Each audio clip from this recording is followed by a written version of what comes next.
Hi all, and here, and welcome back to the channel, where tonight I am covering a job that every single 1.8 turbo owner of the Mark 1 should be undertaking at some point, particularly if it's a new car to them, and that is the replacement of the pickup pipe that sits in the sump.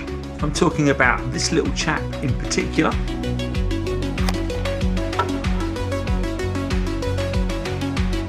In your car, what this does is it sits in the sump in the oil, sucks oil up through here, sends it off to your oil filter, so the oil is all fresh and ready to be circulated around the engine. Principle of this, it keeps all of the small particles that are sitting in the sump away from going up to the filter, and it tends to get blocked. I don't know if you can see, there are all these small holes in here. The strainer, as this is called, gets blocked, which starves your oil filter of oil, which then prevents oil going around the engine. Your engine gets starved and your engine will seize. However, you'll be checking your oil with a dipstick. The dipstick will show you've got plenty of oil. You'll be changing the oil as well, so you know it's got oil in the car, but this little gadget is stopping the oil getting to your filter. So it's really important that you change this on the car, particularly if the car is new to you and you have no history of this ever being changed on the car previously. It's a bit of a daunting job, if I'm perfectly honest, because I've got to take the sump off the bottom of the engine. However, I like to undertake a challenge, and if I can do it with my beginner skills, I'm sure you at home can do it too. So the car is already up on axle stands. Let's get the oil out of the car next. Whoa, Andy, let's not jump ahead of ourselves. Let's talk about some of the tools we'll need to complete this job. First up are the axle stands and jack to get the car airborne. You'll also need to remove the under tray bolts.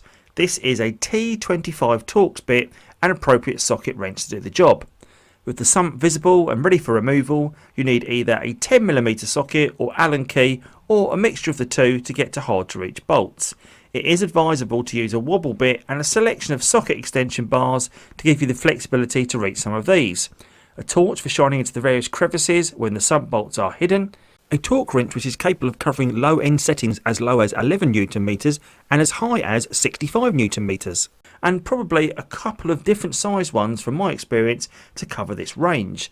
You will also need a socket set to cover the 17, 18 and 19mm sockets you need for the bolts, gloves to protect your hands and goggles for your eyes, remember you are working under the car, some degreaser, old rags, a funnel and something to take the capacity of 4 litres of old engine oil, some cardboard for leak detection and making a bolt holder template, some screwdrivers, and of course a pickup pipe fitment kit comprising of the pipe and respective O-ring, a turbo return pipe washer, a new sump plug, a tube of liquid gasket, and an entire fitment kit is available from Cloud9 Customs that I can highly recommend, and it seems to be the kit of choice. First up, let's get the under tray off, which I cover in more detail in the video link above if you want to check that out first. Before I set about proceeding any further, I remove the oil filler cap to prevent any vacuum effect and make the oil drain out easier in the next step. As you can see, we're under the car, and this is the sump, and the oil strainer is inside here. We next need to drain the oil from the sump by removing the sump plug using a 19mm socket and wrench. I cover this in my how to do an oil change on an Audi TT Mark 1 1.8T video, which I've linked above also. For quick reference, the drain plug is at the rear of the sump towards the bottom. Let the oil drain out into a drip pan so you are not fighting the drips, and then gently finger tighten the sump plug back into place to prevent any further dripping while working underneath. It's also a good time to do an oil filter change if you want to do that while you are here. Next, disconnect the electrical connector from the sump and tuck the plug out of the way. Like that. Have you subscribed to the channel? If not, why don't you do so? That way you can make sure you don't miss any future content.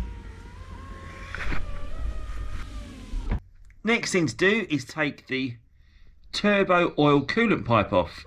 Now, using an Allen key, remove the 2 turbo return pipe bolts from the rear of the sump and pull the pipe away. Seal.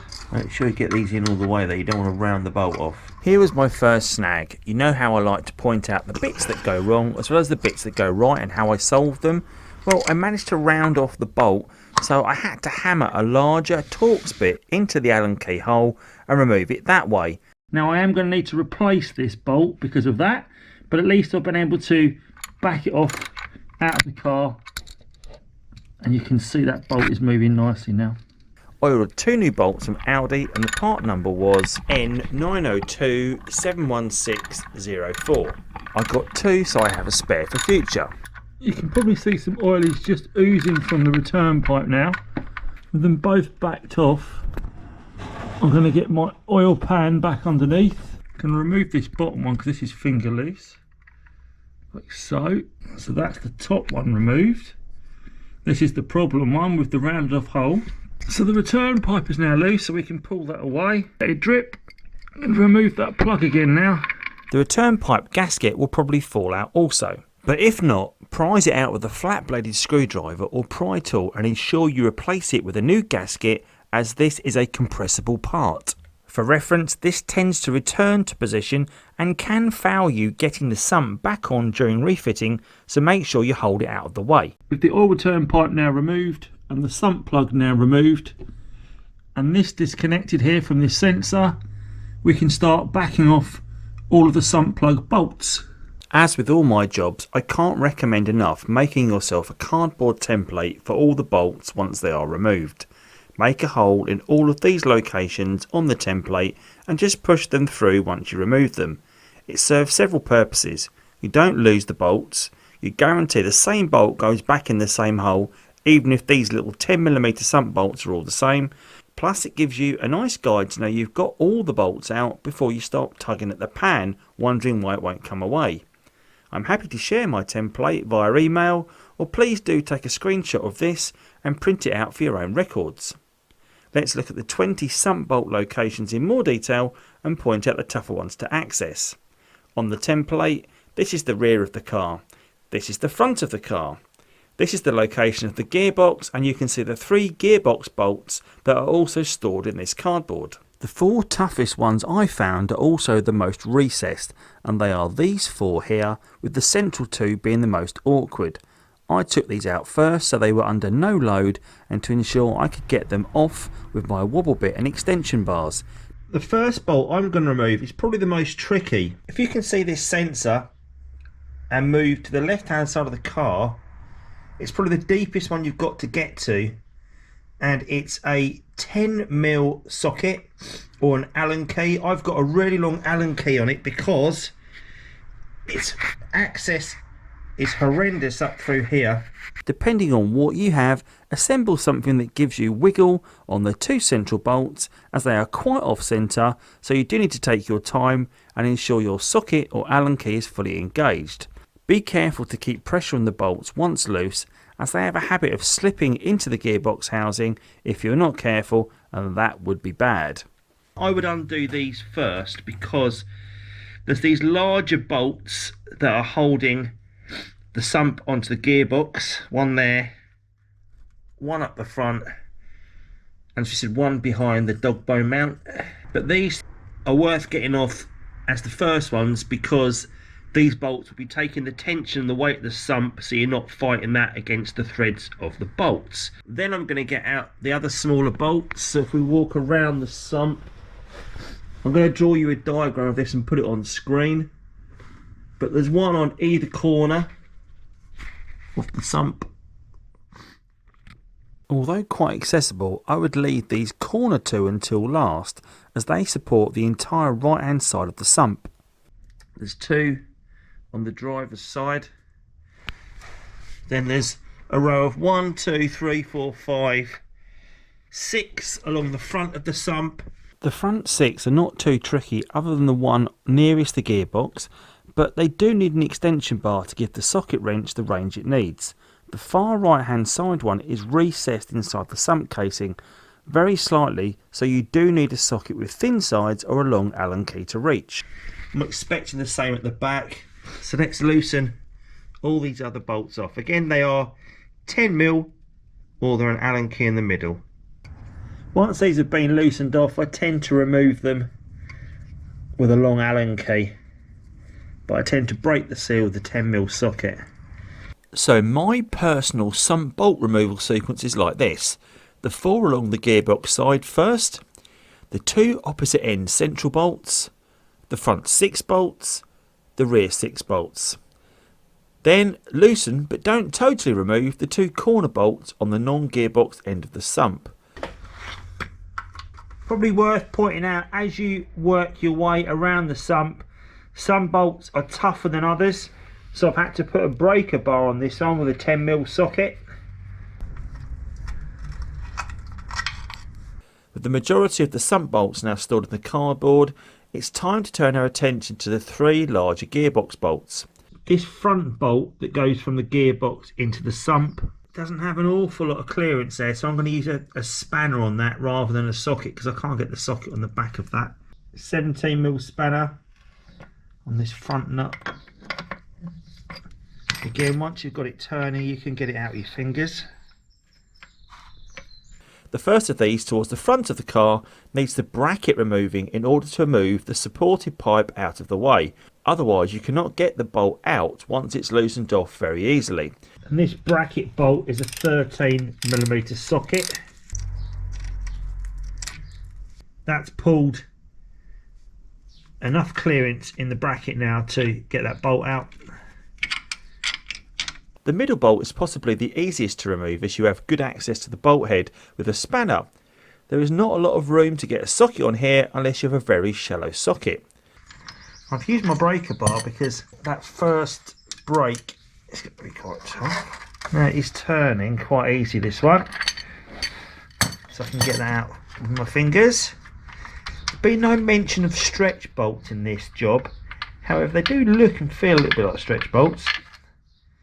The last bolt is hidden underneath of the dog bone bracket, so it is done more by feel than sight. It's fairly easy to engage the socket over the bolt and loosen it off. Again, space is at a premium for this one behind the dog bone mount bracket, but you can just get a socket and a socket wrench round the back of it to loosen it off. I feel I've loosened that off now. Can I undo it with my fingers? That's that one out.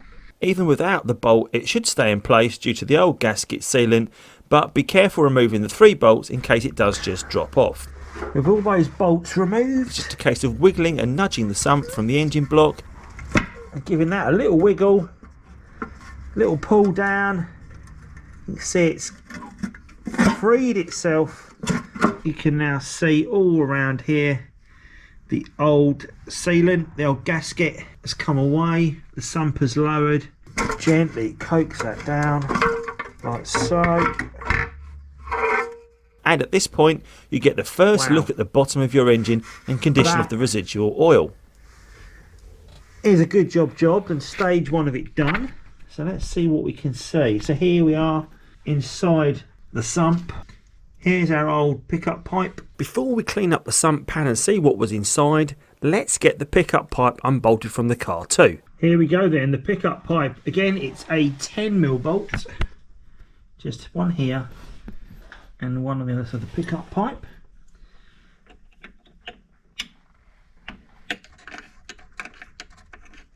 And for me, this is the important bit, because I'm looking forward to seeing inside here and seeing just how much crap and crud is in there. Since I've undone this bolt, it's just started to drip a little bit more, so make sure you've got something underneath the car to catch that. Not sure what's just disturbed it, but we'll let it off. Take that bolt out. In fact, there's quite a bit of oil coming out of that pickup pipe now. Rather than getting an absolute mess, I'm going to put the bucket underneath just for a few minutes.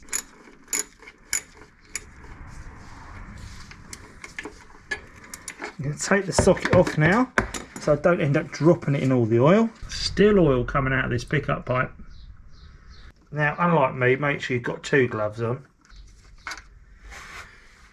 There's the second bolt out, so this should now just come away like that.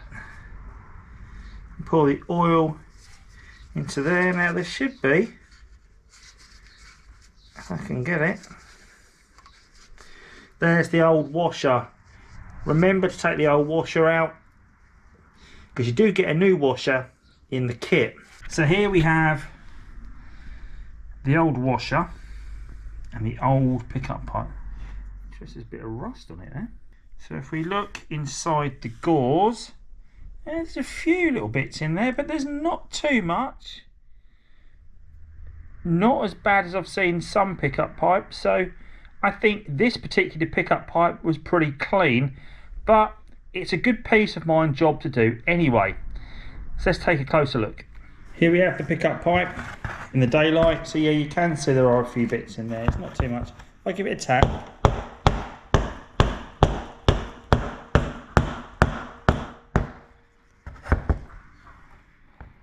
nothing's really being dislodged, but you can see stuff stuck in the gauze. So as I've said, doesn't look too bad, my pickup pipe. These bits on top of stuff that's happened since it's been out of the car. But it's a great peace of mind job. So let's look at the new kit. Here's my kit of parts for doing the oil pickup pipe replacement. In the kit you get from Billy Cloud, which is a really good kit to get. You get a tube of sealant for making the gasket for the sump. This is the nozzle for the sealant, and this is like a little winder to keep a consistent pressure on the tube of sealant.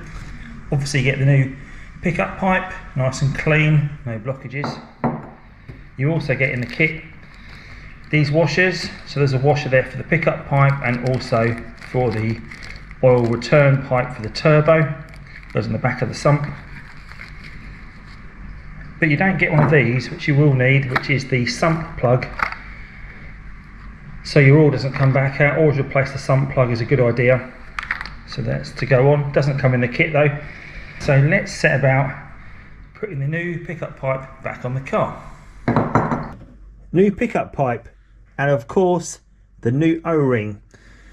So we need to preload this, so I'm going to get a bit of oil and just put it around the pickup pipe so the O-ring slips on nice and easy around the pipe. The O-ring onto the pipe, just put a little bit of oil around it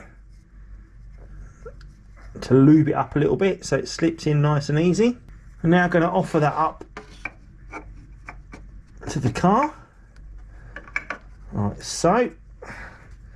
Make that in nice and snug, and I'm going to just for now hold that in place with one of the bolts. Just going to put it in hand tight so I can let go of the strainer like so. It'll drop down, but that's fine because we're not doing it up just yet. Get the other side all lined up and get it done up finger tight. And one thing you should notice is the strainer is pointing straight down at you as we're filming this from underneath, because the oil is going to be sucked up through the pickup pipe, not sucked down through the pickup pipe. So you need to make sure it's the right way up. It's firm enough that it's not moving, but I've not done these up to the right torque setting yet, so I'm going to get the torque setting and do that with the torque wrench. So after checking with the manual, this should be done up to 15 Newton meters, and the fact that that's already clicking is telling me that's tight enough. Brought the sump outside to get a good look at the remains of the oil that's still in there, and I thought that the sump was pretty clean, to be honest, but as I've just swirled this around, you can see these very small particles that are sitting on the bottom, although interestingly they seem to be part of the sump. So I've got some tissue and I'm going to give the sump a quick wipe and see if any particles come out, or if it's just literally oil. See these little bits here, but that bit does move slightly, so there's some very tiny bits left in the oil, but it's not too bad, not as bad as I thought it was going to be. So I'm going to give this a good clean out before we get it ready to go back on the car. I'm also going to clean up all of this old bead off here, which as you can see just peels off, so I will give that a good clean up before I attempt to get it back on the car. Yeah, all in all, it's not too bad. So here we have the sump that's now all been cleaned up. There are no particles left in it. There seems to be some pitting in the bottom, almost like damage, but it's not particles. they don't move the actual marks in the metal. So this is now all clean. I'm pleased with how that's cleaned up, looks really good. I got the sump pan clean by spraying with brake and clutch cleaner and also used some carb cleaner on it too. It melted all the burnt on oil marks and it also helped me shift the old gasket, which must be totally removed. Here's the next challenge. I've never done this before. I've never applied a liquid gasket. I've only ever used cork gaskets in the past. I've got to get an even bead around all of these bolt holes on the sump out of this tube in a consistent bead. So I know that I need to pierce the top like so. Then I need to cut this down to the right length. Now what it does have, it has this little winder. So I think the idea is you don't lose or waste any and you get a consistent pour out of it. And maybe that's for when you're further down the tube maybe. Right, okay. So I'm going to try and go around all of these screws on the inside and get my bead on. Now I am a lefty, so I'm going to start here and see how this goes. This is not easy. A little rest there for a minute. So I'm getting a whoop. I'm getting a sore hand. Well, let's go again. The idea is this silicone bead will go off in about 10 to 15 minutes and cause like a sticky seal. And it's at that point, when it's at that stage, I want to try and get it positioned on the car. Apologies if I'm blocking the view now. I can't do a consistent bead, so I'm going to have to come around here and add this on.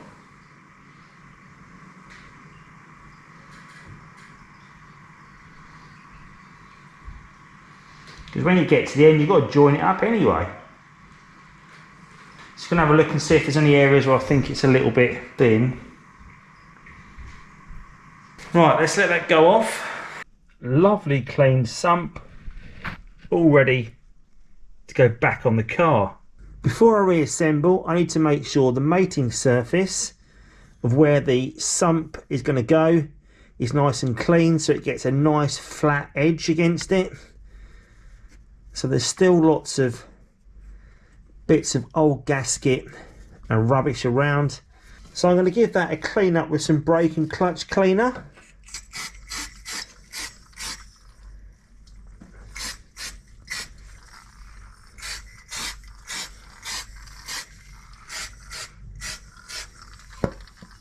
Now that should remove any of the old gasket and rubbish that's still sitting on the block, because we want to make sure we've got a nice even seal the whole way round, because the last thing we want when we reassemble this is a leak. It should dissolve all of that, so we'll let that work its magic. Try not to touch anything on the way up. I don't want to disturb the bead. When installing the bolts back into the sump pan, it's best to get the sump position first, ensuring any of the pipes, such as the turbo return pipe, are not fouling the mating of the surfaces. You want to get it on flush, then start putting the bolts in finger tight to support it. I screwed the gearbox bolts in first, as they were the most substantial, followed by the smaller sump bolts. That's still got movement, so we can jiggle it around a bit. And these bolts are going back in surprisingly easy. I don't know if that's a good thing or a bad thing. Once you have all of the bolt holes and bolts lined up and finger tight, start by tightening the 3 gearbox bolts up first. They should be tightened with your torque wrench to 45 Newton meters. Then start in one corner on the opposite end of the sump with the small sump pan bolts and alternate to the opposite diagonal corner of the sump and work your way around in a diagonally opposite pattern, tightening the bolts as you go. These should be tightened to 15 Newton meters. Here we have the old oil return pipe gasket, and it looks like they've used sealant on this. So we're not going to do that because we've got a brand new oil return gasket for the pipe. You can see it's got like a beveled part to it, so I think that's probably what's happened. The old one is completely flat, so I reckon they've reused that. Oil return pipe has been off before, so we'll put this in between the return pipe and the sump, get it bolted up. Here's the 2 new bolts and also the gasket. There's no recess at all for this gasket, so I'm going to hold the gasket in place with one hand, and I'm going to put my lower bolt through and just feed it through that hole so that's all in place, and then just lightly do it at 1 notch with my fingers, and take the second bolt now and hopefully find its way through. Those 2 bolts, they're not done up yet. You can see there's a gap behind, so I'm going to put some tension into these now. They do up to 15 Newton meters, so let's get those done up. As I'm doing this up, I'm applying even tension and distance to both bolts, so neither gets left behind, so the gasket goes in nice and flush. I'm only doing this up hand tight at the moment, and I'll apply the final pressure with my torque wrench, doing it to 15 Newton meters. Okay, now all that's left to do is get the sump plug back in, which I believe is 45 Newton meters.